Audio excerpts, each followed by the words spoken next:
You've tuned into The Mountain Gardener with your host, Ken Lain. Gardening, it can be challenging, but with these simple insider tips, you'll reap huge rewards. Now, let's tune into today's Mountain Gardener with Ken and Lisa.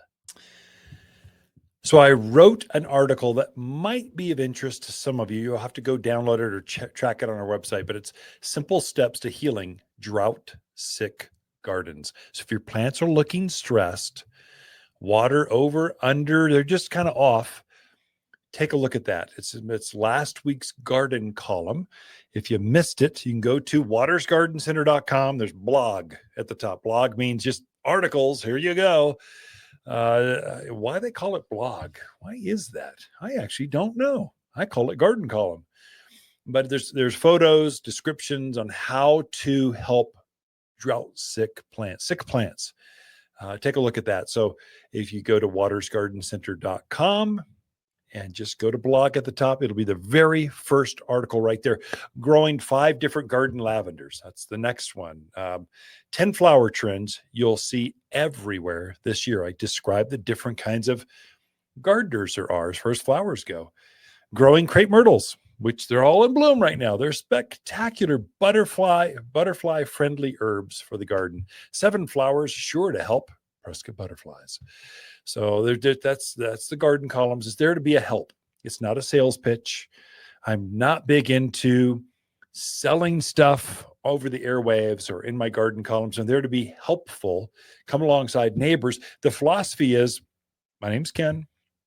We're just neighbors talking over the fence. This is working in my backyard. It'll probably work over in your backyard too. Or I'm seeing this. You might want to look for that. There's bugs out. Or there's animals. Maybe you should. Here's some tips for that. That's my garden voice, or what I'm trying to get across for you. So hopefully my goal is every show you can take 3 things that will be used in the garden like this week that will make a difference like right now. That is the goal of everything that we do. The garden center here, they don't even try to sell you stuff. We try to inspire, show things off. That's why it feels like a botanical garden. We don't want to, it's not just stuff lined up in rows and beds. It's made to these are companion plants. They go together. Don't they look good? Let's help you design that. We are there to help like a pharmacist. You know, you got sick plants. Here, you want this. Here's the best antacid. This is the one that's going to work. This is the bug we're seeing. This is how you fertilize things. That's the goal. I don't need to sell things. We've been doing this 63 years. The last thing we need to do is start desperately selling stuff, pitching our products. I think the neighborhoods, they talk about us enough. Your neighbors have probably already said, oh yeah, go over to Waters. They know their stuff. And that's the goal. And so hopefully you can get a few tidbits, but look at that one that's trending very heavy online. So simple steps to heal drought-sick gardens. Part of it is get the right plant in the right place and you'll have less problems. And so a couple that you might want to take a look at right now. So we've had one that I love to use because it's so easy to grow is sumac. And there's a couple different varieties. There's 3 or 4. There's Grow Low Sumac, it's a ground cover. There's Staghorn Sumac, which is gigantic. I mean, it's a big boy. It gets up palm tree size. So 10, 12, 15 feet tall. And I use it like a palm tree because palms, they don't grow up here, at least in Prescott.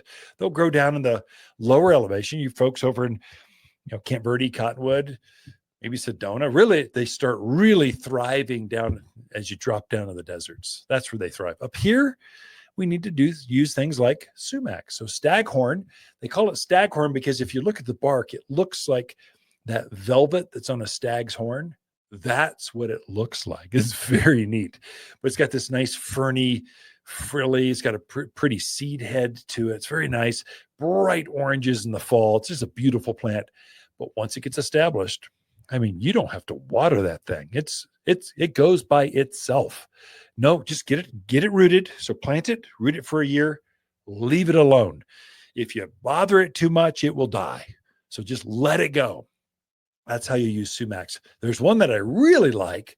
It's called Tiger Eye Sumac. It's got a gold foliage to it. like a tiger's eye. That's the name. But the reason I like that one is shorter. It's only hip high. So it's not as aggressive. And you get it established, it goes by itself. Doesn't need any care. But I like it because it's got gold to it. And so many of the rock and the ground covers that we use are so dark that you need you put more green in there, more red, it just disappears. That plant disappears. So I like using contrasting colors. So frequently I'll use gold if I see a dark rock or lots of ground covery kind of stuff, and it just pops. But it will take that sun, the wind, just the abuse. Sumac. Anytime you see the word sumac, you know you got a good plant for the mountains of Arizona. Another one that for privacy screens, there's two I really like for privacy.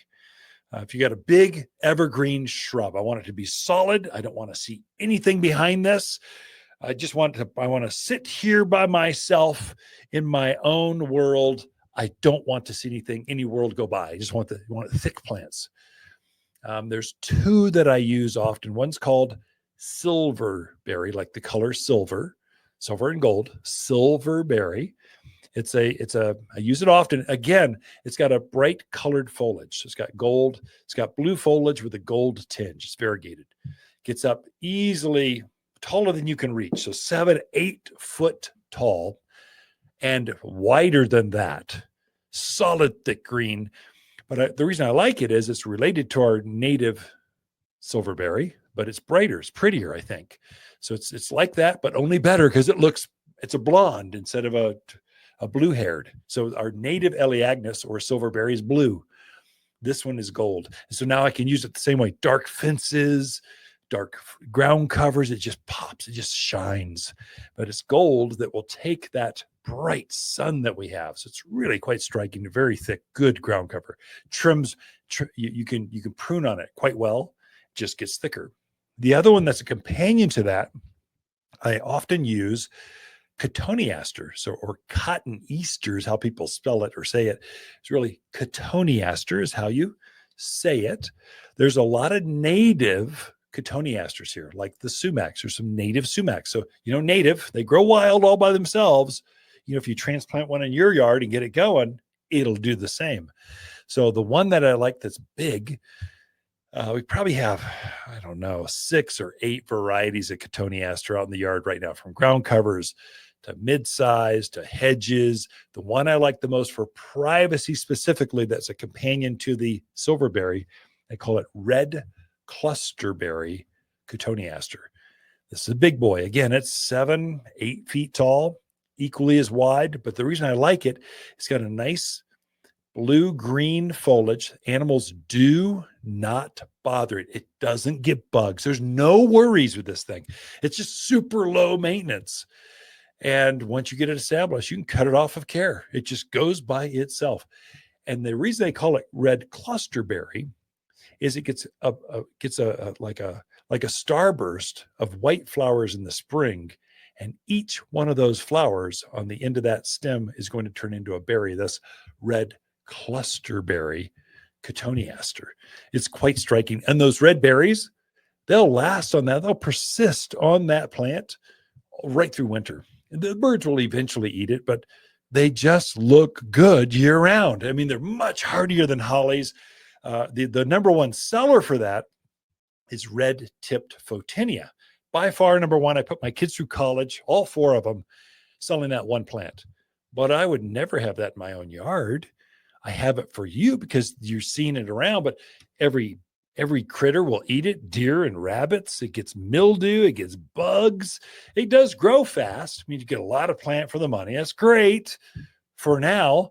I'm thinking about long-term problems and water use and how much I got to trim the doggone thing. I don't want a maintenance burden. I want easy, low care. That's what I like. So Cotoneasters, sumacs, silverberries, way easier. And yet they don't look like cactus. Cactus, they want to bite you. You get too close to them, they just want to poke you and do stuff. Agaves, they're spectacular blooming right now. But they get this pokey thing. So you don't put them where the grandkids are. They're going to bite one of them. So there's places for certain things. If you ever get in trouble, you want low maintenance, take a picture of that spot. We're looking at companion plants. Yeah, here, this will go with that. It'd be great. It'd be low care. Come see us. Waters Garden companion plants for July are hibiscus, maple, verbena, and crepe myrtle.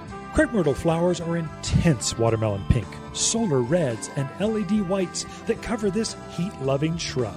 Plant where you enjoy its beautiful multicolored bark and sinuous branches up close. The flowers show against forest green foliage that turns red and orange in autumn. Growing to just head height, every yard has room for at least one, and only available for summer planting here at Waters Garden Center in Prescott. For a more fruitful garden, increased success in the landscape that just feels better, then tune in daily to the Mountain Gardener podcast. Subscribe through your favorite podcast streamer or visit watersgardencenter.com. Better yet, visit me directly right here at Waters Garden Center. Thanks for tuning in.